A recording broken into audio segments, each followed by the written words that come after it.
బిడ్డలంటే అడుక్కోవాలా? ఇవ్వరా? న్యాయం చేయరా? మా శ్రమని దోచుకుంటారు, మా ఓట్లు గుంజుకుంటారు. పార్లమెంట్ లో బీసీ బిల్లు పెట్టి పాస్ చేయమంటే వెనకడుగు వేస్తారు. అయినా మేం విడిచిపెట్టాం. కాంగ్రెస్ ముందడుగు వేసింది, సాధించే వరకు విడిచిపెట్టే ప్రసక్తి లేదు. నేను మోడీ గారిని ఒక విషయం అడగదలుచుకున్నాను. మోడీ గారు ఆ మధ్య జమినీ ఎన్నికలు చేద్దామని చెప్పారు. కానీ అపోజిషన్ వాళ్ళు జమినీ ఎన్నికలు చేయకూడదని భారతదేశంలోని అపోజిషన్ లీడర్లు అందరూ పార్టీలు చెప్పాయి. కానీ మోడీ గారు ఏమన్నారంటే, లేదు జమినీ ఎన్నికలు నిర్వహించి తీరుతాం అని మొండు పట్టుబట్టారు.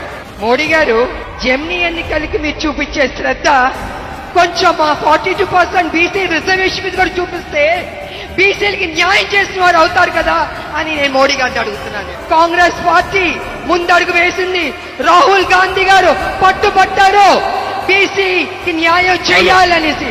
ఆ బీసీ బిల్లు పాస్ అవ్వాల్సిందే. ప్రజలారా, విడిచిపెట్టొద్దు. ఈ అవకాశాన్ని మనం సాధిద్దాం. తెలంగాణ సాధించినట్టే బీసీ 42% రిజర్వేషన్ కూడా సాధిద్దామని తెలియజేసుకుంటూ జై కాంగ్రెస్. సోనియా గాంధీ గారు ఇక్కడే ఉన్నారు. అమ్మ సోనియమ్మ, మనకి తెలంగాణ ఇచ్చింది, ఆవిడ సంతోషిస్తుంది. కాబట్టి మన రాష్ట్రాన్ని మనం గౌరవం ఇవ్వాలి. గుండె మీద చేపెట్టుకుని జై తెలంగాణ, జై తెలంగాణ.